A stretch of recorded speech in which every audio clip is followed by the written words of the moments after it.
podcast Parents pour le plaisir, un podcast pour les parents parfois en galère qui veulent trouver la joie de la parentalité en Dieu le Père.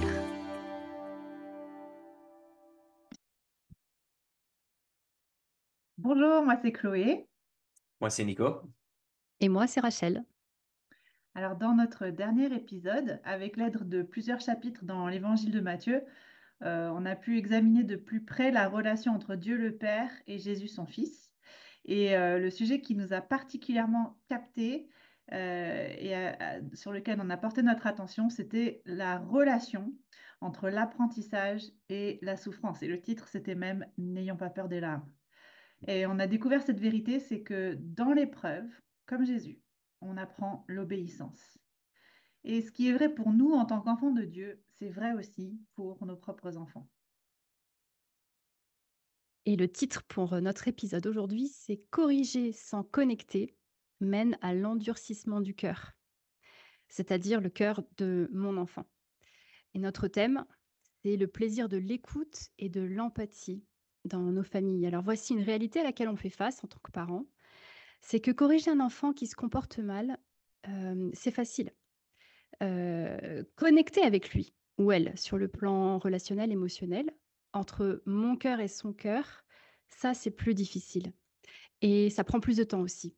Malheureusement, l'enfant qui subit régulièrement la correction, mais qui ne bénéficie pas de cette connexion, relationnelle, émotionnelle avec son parent, aura tendance à endurcir son cœur. C'est vrai. Et Mmh. voici un principe qui va nous aider à faire face à cette réalité. C'est que c'est la bonté de Dieu qui nous pousse à la repentance, selon Romains chapitre 2, verset 4, qu'on lira tout à l'heure. On se rend compte que c'est pas la loi, c'est pas les règles, c'est pas la violence des punitions ou la force des conséquences qui changera le cœur de notre enfant. C'est Mmh. vraiment la bonté qui touche les cœurs. Et c'est la grâce qui nous conduit tous à un vrai changement d'attitude. Ouais, c'est magnifique et donc on va se poser 2 questions dans notre discussion aujourd'hui. La première, c'est le rapport entre le cadre dont on a parlé dans le dernier épisode, c'est l'épisode 8. Si vous ne l'avez pas encore écouté, on vous invite à le faire. Donc, rapport entre ce cadre et la bonté, la grâce, l'empathie dont on va parler dans cet épisode. Pourquoi est-ce que poser un cadre avec des règles et des conséquences, pourquoi le faire plutôt si finalement c'est la bonté et la grâce qui changent le cœur? Hmm. Et notre deuxième question, ça sera, mais alors dans ce cas, quelle forme prendra la bonté dans une situation de correction ou de discipline, de mon enfant? Et je crois que Nico, tu vas entamer cette première question avec le verset Oui, de Chloé.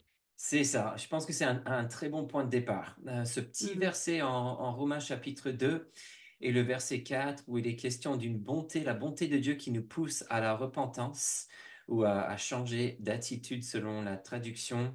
Dans le contexte immédiat, même dans ce même verset, il est question aussi de patience et de générosité. Et c'est vrai que d'un côté, on réalise que ben, Dieu nous donne un cadre dans sa parole qui est clair avec des règles, des commandements, des avertissements, des promesses. Ce qui est aussi clair, c'est que ceux qui ne respectent pas le cadre que Dieu nous donne, eh ben, tôt ou tard, euh, en fait, il y aura des conséquences pour ce non-respect. Pour ceux qui respectent le cadre, par contre, il y a des récompenses qui font partie des promesses de Dieu. Mais ce qui est intéressant quand même dans ce système qui est clairement enseigné dans la Bible, c'est que l'apôtre Paul, avec d'autres écrivains du Nouveau Testament, sont vraiment au clair par rapport au fait que c'est pas la loi, ce n'est pas les règles, c'est pas les avertissements, c'est pas ça qui va changer notre cœur. Mmh. Donc on peut bien être conscient de toutes les règles, on peut même avoir le désir d'obéir à ces règles, mais il y a un vrai problème dans notre cœur. Il y a une tendance rebelle qu'on appelle le péché qui nous pousse presque face à la loi. En fait, et face aux règles, on a presque plus envie de faire. Ouais. Il y a quelque chose en nous qui dit, ah, fais le contraire, tout Mmh. naturellement. Donc, c'est quand même frappant de voir que Paul dit en Romains 2, eh ben, c'est la bonté de Dieu.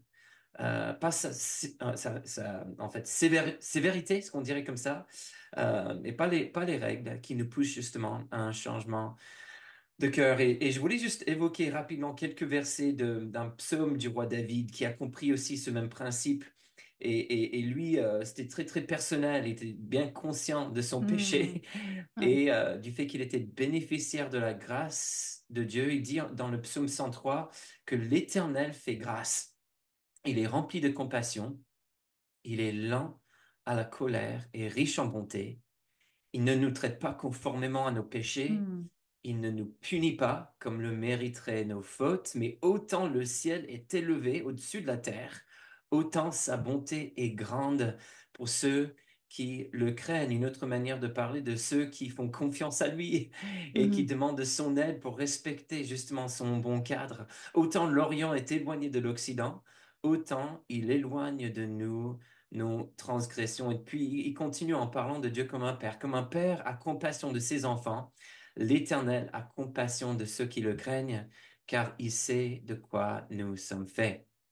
Il se souvient que nous sommes poussière. Mm.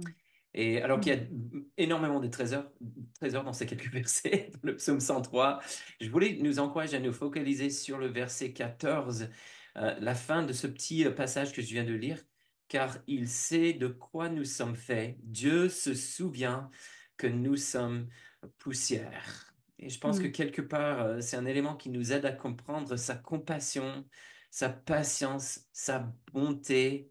Il n'oublie pas qui nous sommes. Mm. Il prend conscience de notre fragilité, du fait qu'on est tous en voie de croissance. C'est un processus qui est en cours. Et je voulais vous inviter à discuter un petit peu avec moi de ces différentes idées que je trouve Mm. passionnantes en lien avec la parentalité. Mhm. Mhm. C'est vrai qu'en préparant cet épisode ensemble tous les trois, on a vraiment été touchés à nouveau par cette vérité que c'est la bonté et la grâce qui poussent nos cœurs à changer et pas la loi. Ça vient vraiment affermir ce qu'on dit depuis plusieurs épisodes, c'est qu'on ne cherche pas à modifier l'attitude d'un enfant, Mhm. mais on cherche à préparer son cœur au jour où il va le donner à Dieu. On cherche à le pointer vers Jésus-Christ, on cherche à rendre son cœur aussi tendre et malléable que possible par notre parentalité. Et ce principe-là me touche personnellement beaucoup. Mm. Moi, je suis aussi vraiment interpellée par ce rappel que Dieu, il se souvient comment on est, qui on est, et qu'on n'est que poussière, en fait. Et moi, quand je pense à ma manière parfois d'envisager comment je reprends mes enfants et ma manière de les voir, et je me dis: «Mais j'ai encore beaucoup à apprendre, de voir mes enfants comme Dieu me voit déjà et d'avoir, de chercher à développer encore plus, d'avoir autant de bonté et de patience envers mes enfants.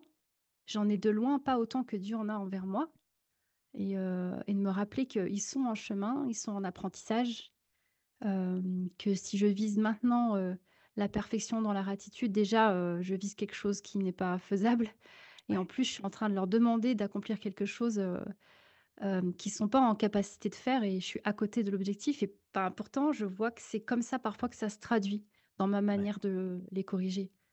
parfait. En tout cas, Mhm, moi, ça m'encourage à suivre ce modèle-là. mhm, Ouais. C'est quelque chose qu'on va pouvoir creuser en plus de profondeur lors de notre prochain épisode. On va prendre conscience des différents stades de Mmh. développement et ce sera intéressant quand même en lien avec ce que tu dis là, Rachel, de prendre conscience de quoi mon enfant est capable aujourd'hui. Ouais. Et parfois on peut oublier, c'est pas un adulte, il y a des choses que mon enfant ne va pas encore comprendre, ne sera pas en capacité de faire.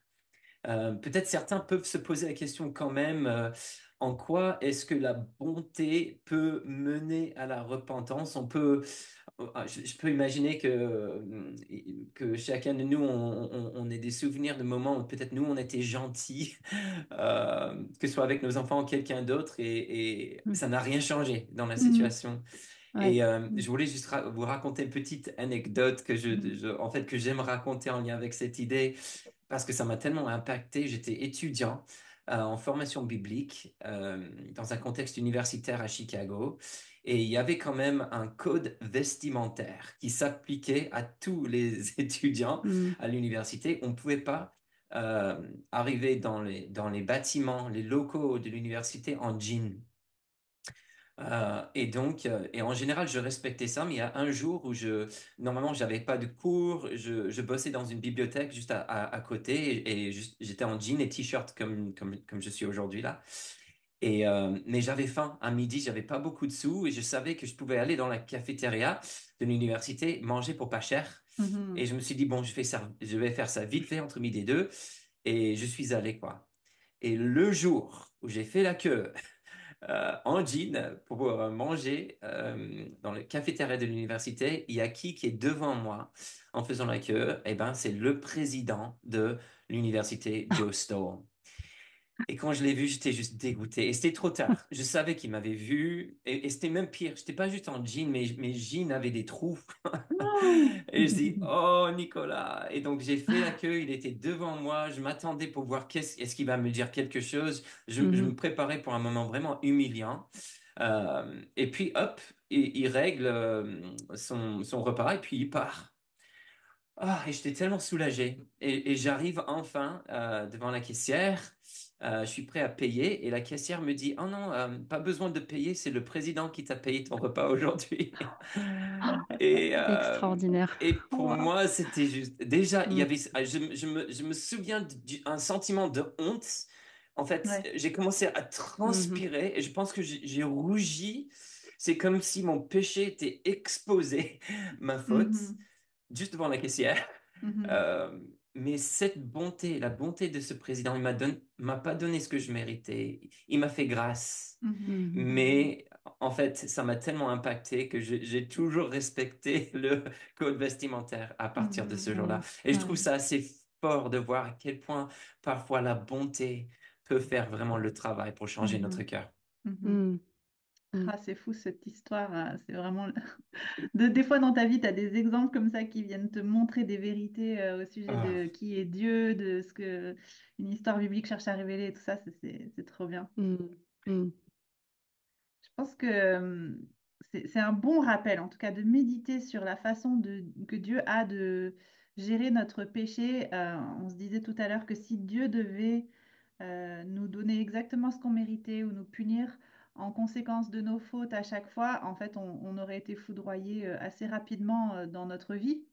On serait Mm. mort en fait. Et on voit que Dieu ne nous traite pas conformément à nos fautes, qu'il est plein de compassion et qu'il se rappelle de quoi on est fait. Et ça me reprend tellement dans ma parentalité où beaucoup de fois j'essaye de... Enfin, beaucoup de fois, ma correction envers mes enfants, elle sort de mon agacement envers eux, de mon désir Mm. de tranquillité, de modifier un comportement parce qu'ils me font honte en public ou quoi. Et donc, je vois quelque chose qui m'agace et je cherche à punir ça alors que, enfin, Dieu, il est juste pas comme ça avec nous, quoi. Et de faire ce Mm. parallèle de comment Dieu est avec moi et comment moi je peux être avec mes enfants, c'est fou à explorer en fait. ouais. Ouais. Ouais, puis là, dans ce que tu décris, Nico, on voit vraiment que c'était, cet acte de bonté, alors inattendu, pour toi et immérité aussi. C'est pas quelque chose qu'il devait faire, mais quand on voit l'impact positif que ça a eu, sur ta vie, c'est vraiment parlant pour ce qu'on essaye d'illustrer depuis le début et sur cette différence, comme tu disais, être gentil, ça va pas impacter le cœur, pareil et c'est ça la différence, en fait. C'est pas une bonté, équivalente à être gentil, Mhm, mais c'est cette, grâce, cette, façon d'être que nous, on veut être avec nos enfants, de toujours pointer vers, comment est Dieu et mhm, que c'est pas juste quelqu'un de sympa et de gentil, qui fait des trucs, qui nous plaisent, quoi. mhm, Ouais, mhm. exact. C'est Ouais. vrai que on peut se poser la question justement quelle est la différence entre ces deux choses et j'ai pas une définition précise en tête des deux mots, mais quand je pense à la gentillesse, je pense surtout un peu à ne pas être méchant. Mhm, Euh, Mmh. mais une phrase qu'on utilise souvent avec nos propres enfants quand on parle de la bonté, c'est l'idée de chercher le bien de l'autre. Faire mhm, preuve de Mmh. bonté envers quelqu'un, c'est chercher son bien. Et ce qui me frappe avec le président, c'est que je sais que une des raisons pour laquelle les jeans étaient interdits, c'est que l'université voulait quand même avoir il y avait un certain niveau de respect, une réputation. Quand des gens de l'extérieur venaient, qu'on voit des étudiants bien habillés, etc. Et donc, Mhm. je peux imaginer que le président soit un peu frustré avec un étudiant qui ose venir comme ça et il pourrait, pour un peu protéger la réputation de l'université et peut-être même sa propre réputation, dire moi, je ne vais pas tolérer Ouais, ça en tant que président. Il ouais. aurait pu en faire une leçon, je sais pas comment exactement Ouais, le dire, mais Mhm. d'afficher sur toutes de les... m'afficher, Ouais, m'humilier, surtout Mhm, ouais, s'il c'est s'est vrai. laissé guider Mhm. par son émotion. mhm, Mais en Mhm. fait, ce qui me frappe le plus dans cette histoire, c'est que plutôt que de chercher ce qui était le mieux pour lui et pour l'institution, il cherchait vraiment mon bien en restant mhm, discret, mhm. mais en envoyant quand même un petit message. Jeune homme, qui connaissait probablement même pas mon prénom, je te vois. Ouais, Mhm. ouais, c'est ça. Mais Je tu te vois, vois. ce qui m'interpelle dans cette anecdote, c'est que aussi, ce qu'il aurait pu faire, c'est de se retourner et de te faire un peu un nudge ou un clin d'œil de copain en disant, bon, c'est pas grave, hein.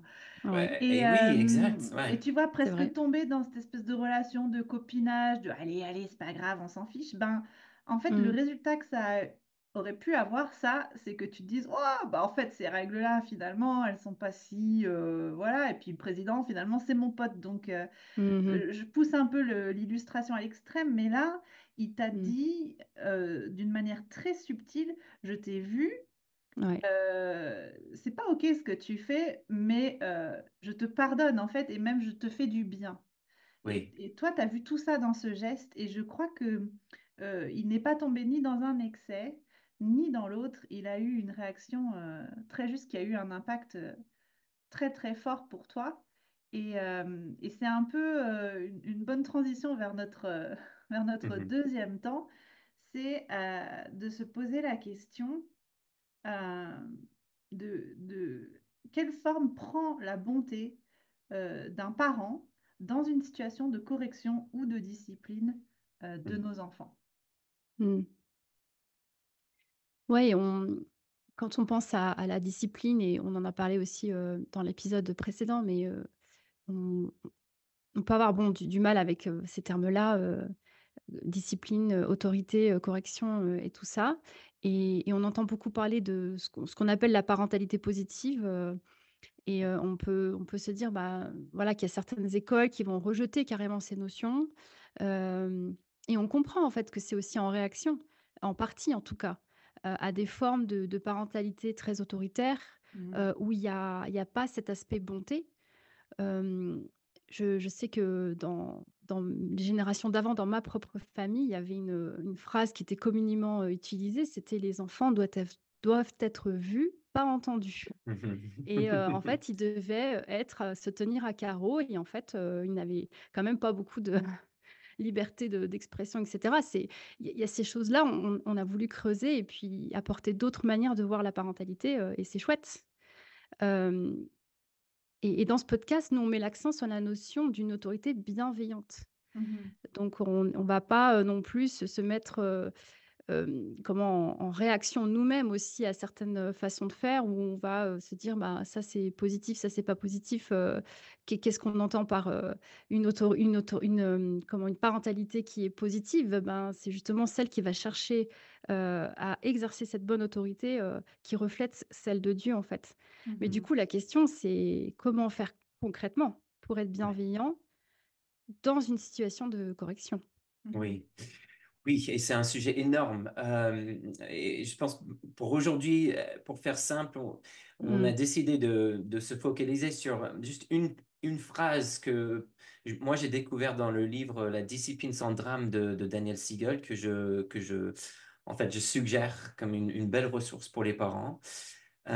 Et dans ce livre, l'auteur encourage les parents à connecter avec son enfant avant de corriger son enfant. Mhm. Connecter avant de Mmh. corriger, c'est ça le principe qui est proposé. Mhm. C'est une voie intéressante et à explorer parce que, alors que si on veut peindre un portrait un peu grossier des types de parentalité, il va y avoir un pan de la parentalité autoritative dont tu parlais, Rachel, qui va Mmh. corriger sans connecter. Il va y avoir la parentalité positive, bienveillante, enfin une certaine forme de cette parentalité-là qui va connecter sans jamais corriger. Et Ouais. moi, je crois que la parole de Dieu, comme toujours, se présente comme la seule option viable. et nous montre comment un parent connecte et corrige ou connecte avant de corriger. Et c'est vraiment là dont on veut tirer la sagesse et des grands Mhm. principes Mhm. pour ces moments où on doit corriger nos enfants. Exactement, ouais. Et en plus bon, les catégories sont toujours très utiles, mais on reconnaît aussi que dans ces enfin, pour toutes ces catégories, mentionnées, hem, il faudrait être beaucoup plus nuancé que ça si on Mm. avait besoin de podcast, quoi. Ouais, Mais dans l'intérêt de pas trop compliquer la situation et d'aller vraiment au cœur de notre discussion, voilà, on en reste là sur les termes utilisés, parce qu'on veut vraiment se dire: «Mais à quoi ça ressemble de connecter avec notre enfant avant de corriger?» Mhm. ouais. Oui, tout à fait. Donc, deux mots-clés que j'aimerais suggérer pour pousser la discussion juste un petit peu plus loin, ce seraient les mots écoute et empathie. Mmh. Écoute et empathie, je pense à un proverbe 18 et le verset 13 qui dit ceci: Celui qui répond avant d'avoir écouté fait un acte de folie et se couvre de honte. Mmh. Juste cet après-midi, j'étais en train de revisiter un épisode avec ma femme Annie. Bon, il y a des années, quand les grands étaient toujours à la maison, et je me souviens d'un moment où, en fait, Annie et moi, on allait partir pour une soirée. Il y avait un concert qui était préparé. En fait, voilà, on allait à un concert, et Annie était en train de discuter avec mon fils Mika d'un résultat sur un examen en maths, un mauvais résultat. Et je suis arrivé vraiment vers la fin de la discussion, j'ai capté juste quelques phrases et très rapidement, hop, j'apporte ma pensée de papa, un petit mot de reproche euh, en fait envers Mika.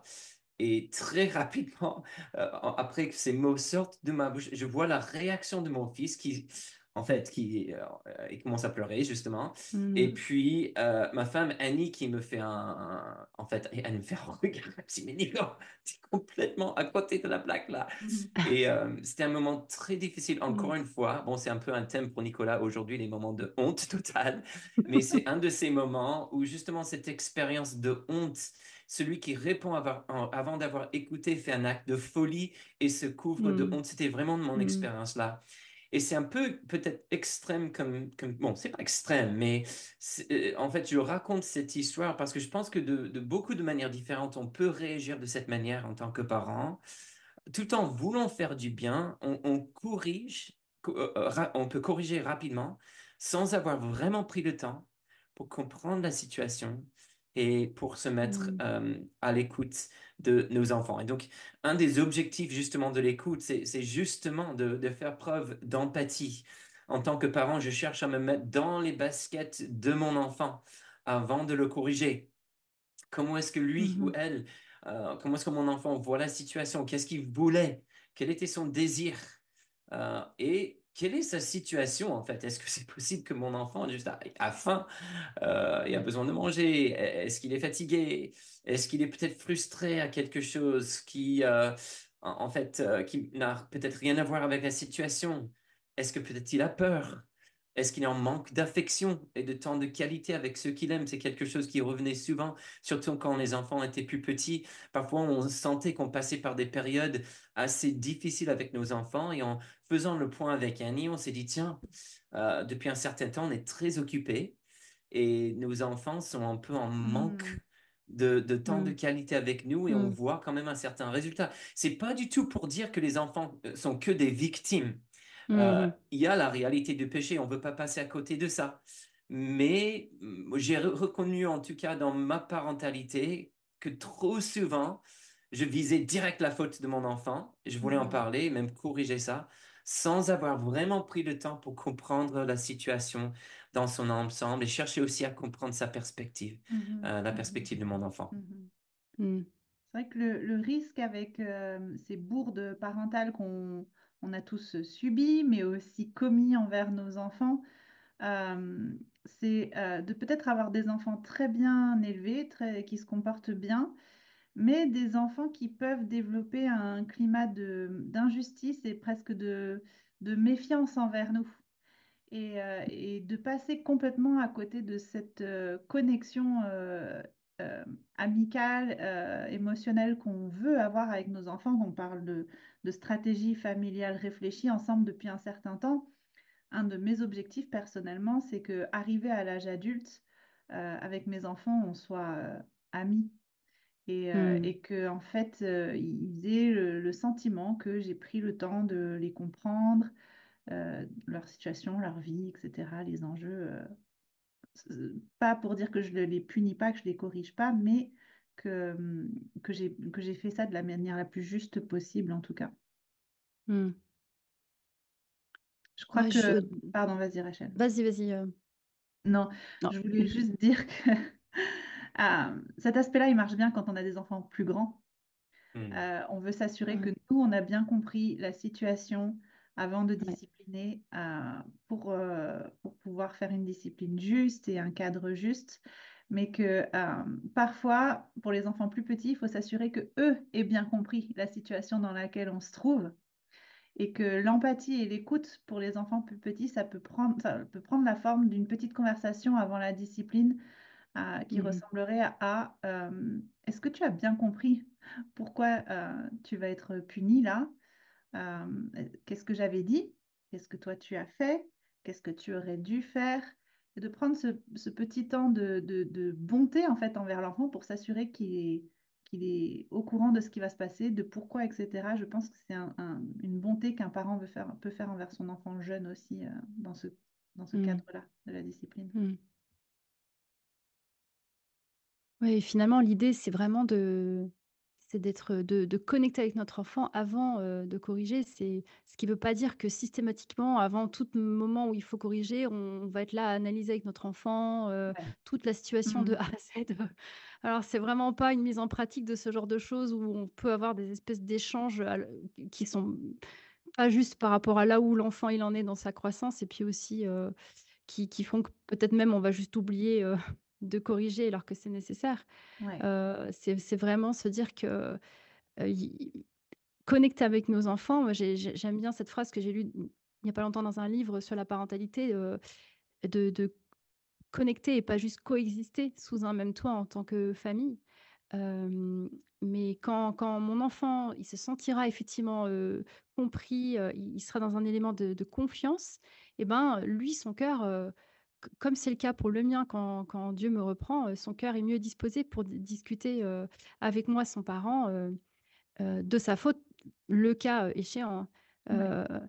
Et cette démarche de correction, elle a lieu, en Ouais. fait, mais dans une ambiance de connexion et de collaboration et pas de combat. Ouais. Et Et, tout ça, et c'est dans un c'est cadre ouais. non, c'est carrément surprenant en fait dans ce cadre-là. Ce que tu décris, c'est qu'en fait petit à petit, on se rend compte qu'on a l'adhésion de l'enfant au fait qu'il doit être corrigé et qu'il est Mmh. plus dans une lutte. Enfin, moi, ça m'est arrivé que il tape contre la porte si on les a mis au coin ou quoi, ils hurlent, etc. Et Ouais. alors que quand on a eu cette petite discussion avant, soit d'essayer de comprendre, soit d'expliquer pourquoi, eh bien, souvent, l'enfant reconnaît sa faute. Et quand on lui dit, est-ce que tu comprends pourquoi maintenant tu vas passer du temps dans ta chambre ou pourquoi on va te retirer ton temps d'écran, il dit, bah oui, je comprends. Mmh mh. Ouais, Et c'est un partenariat, comme tu décrivais, Rach. Mmh mh. ouais. Bon, et je trouve intéressant quand même de souligner, on a déjà évoqué, mais cette notion d'endurcissement du cœur. Il y a Mmh. quelques instants, on a évoqué le sentiment d'injustice. Et Mhm. peut-être c'est le cas pour vous. Moi, je sais que j'ai quand même quelques petits souvenirs de moments avec mes propres parents où j'ai vécu quand même une forme de correction et punition où je sentais que c'était pas juste. Et ça peut être très difficile, surtout si c'est quelque chose qui est vécu régulièrement. Et Mhm. donc, d'un côté, on voit vraiment les bienfaits d'une connexion émotionnelle avec notre enfant avant de passer à la correction. Mais c'est important aussi de prendre en fait de prendre conscience du contraire quand on ne vit pas ça. C'est pas neutre. En fait, mais en fait, il y a vraiment cette possibilité que l'enfant vive la correction comme une injustice Mmh. et que le résultat soit une forme au moins d'éloignement, de refroidissement, peut-être relationnel, petit à petit dans le temps, et Mhm. puis éventuellement un endurcissement du cœur où ça peut être très difficile de un peu, entre guillemets, récupérer la relation, en fait. Mhm. Donc, je Mhm. pense que c'est vraiment quelque chose de stratégique pour notre Mhm. plan familial. Ouais, Mm. ouais, ouais. Et alors que j'imagine, Nico, que toi comme moi, on se sent très aimé par nos parents, ce type de formule de discipline que moi j'ai eu, enfin mes parents étaient des parents très aimants, mais qui avaient un cadre très très clair, mais qui était souvent appliqué même plus tard dans mes années adolescentes, comme bah, c'est comme ça et c'est tout en fait. Et alors que j'avais aucun doute sur l'amour qui me portait, l'affection, qu'on rigolait bien, etc., je pense que ça n'a pas développé dans ma famille une culture où je me sentais libre d'aller discuter avec eux de ce qui se passait vraiment dans mon cœur, parce que la loi était appliquée de manière peut-être trop euh, noir et blanc, en fait. Et donc, on a une très bonne relation aujourd'hui avec mes parents et notre amitié, elle grandit avec mes parents aussi, mais je trouve que la liberté de juste parler de ce qu'il y a dans notre cœur, du processus de régler un péché, etc., pour moi, elle est un petit peu freinée par cette culture de la discipline dans ma famille. Mm. Je crois qu'arrivé à ce point de l'épisode, on va faire un petit rappel de l'essentiel dont on a parlé. On a commencé avec Romains chapitre 2 verset 4. On a vu que c'est la bonté, la patience, la générosité de notre Dieu qui nous mène à la repentance, à ce vrai changement de cœur. L'objectif pour nos enfants, on a dit, c'est pas simplement un changement de comportement, mais un changement de cœur. Hmm. Principe qui nous aide avec cet objectif qui est de faire l'effort de nous connecter avec nos enfants, d'être connectés avec eux avant de les corriger et que cette écoute avec empathie, promeut ce genre de connexion entre parents et enfants qui reflète le caractère, la nature de notre Dieu dans la correction. Est-ce Ouais. que, Chloé, tu veux nous, dire ce qu'on va faire concrètement cette semaine? Oui, alors Nicolas nous a parlé plutôt d'un livre qui s'appelle La parentalité sans drame de Siegel. Et on va mettre en lien ce livre enfin, sous la vidéo. Et alors que c'est un livre qui n'est pas un livre chrétien, donc qui ne va pas présenter une vision du monde qui est tirée de la Bible, c'est un livre qui est vraiment une ressource de valeur pour creuser ce sujet-là. Ce qu'on vous propose, c'est de cibler un domaine dans le comportement de votre enfant qui est actuellement dans votre famille une grande source de friction euh, et de problèmes relationnels, où la correction se fait plus dans une ambiance de combat que dans un esprit de collaboration. Et préparez-vous pour vivre la prochaine situation tendue d'une autre manière, en favorisant d'abord la connexion avec votre enfant, que ce soit sous la forme de l'écoute de ses circonstances, de son processus, de ce qu'il ressent, ou de vous assurer qu'il ait bien compris de quoi il s'agit. Mettez-vous à l'écoute dans un esprit d'empathie pour chercher à mieux comprendre euh, ce qui se passe dans son cœur à ce moment-là. Et aussi un encouragement à ne pas négliger la réalité du péché, bien sûr, mais chaque chose en son temps. Mmh. Une deuxième chose que vous pouvez faire, c'est de garder une trace écrite de ce moment-là avec votre enfant dans votre carnet familial, comme un petit scénario presque. Euh, à quel moment ça s'est passé? Quel créneau horaire? Est-ce que c'était après une journée de travail tendue? Est-ce que c'est pendant une période où vous n'êtes pas très disponible? Quel est l'élément provocateur? Comment est-ce que vous avez réagi? Comment s'est passé l'échange? Comment votre enfant a-t-il vécu l'aspect correction après la connexion? Et qu'est-ce que vous aimeriez faire différemment la prochaine fois? Et des sujets de prière que vous voulez noter par rapport à ces sujets de tension récurrents dans votre famille. C'est une courte parole de bénédiction alors pour conclure notre épisode aujourd'hui. Que nous soyons nous-mêmes bénéficiaires des richesses de la bonté, de la patience et de la générosité de notre Dieu en Jésus-Christ cette semaine. Que cette grâce nous remplisse et déborde nos vies, afin que nos enfants soient eux aussi bénéficiaires de la bonté de Dieu qui se manifeste en nous. et que la bonté de notre Dieu nous mène tous, parents et enfants, à la repentance, à de vrais changements d'attitude, de vrais changements de cœur, au nom de Jésus-Christ. Amen. Merci d'avoir écouté cet épisode du podcast Parents pour le plaisir.